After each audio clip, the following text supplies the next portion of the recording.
Alors que nous traversons une 5e vague de Covid-19 et qui n'est pas prête de se terminer, nous, assistants familiaux, nous posons la question: comment pouvons-nous travailler en toute sérénité quand le service de l'aide sociale à l'enfance ne protège pas ses assistants familiaux en ne mettant pas le protocole sanitaire mis en place par le gouvernement, un protocole pourtant national et clair?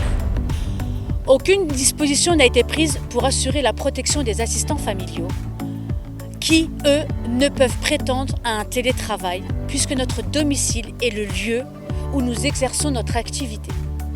Au nom de l'autorité parentale, les juges ont rétabli les droits d'hébergement et de visite sans se soucier des modalités des rencontres.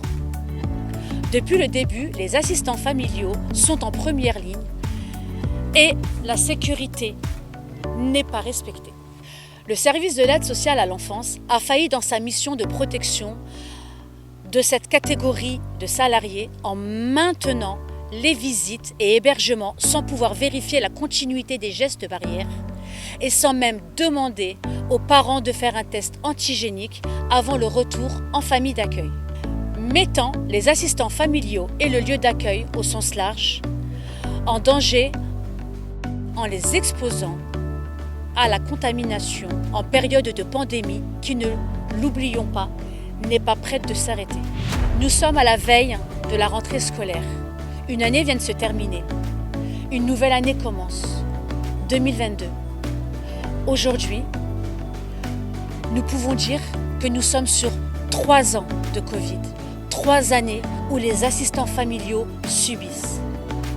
3 années où les assistants familiaux n'ont toujours pas de document écrit qui leur permet de pratiquer ou de faire pratiquer les tests aux enfants placés, qui leur permet de sécuriser le lieu d'accueil et de permettre à ces enfants d'aller à l'école en toute sécurité.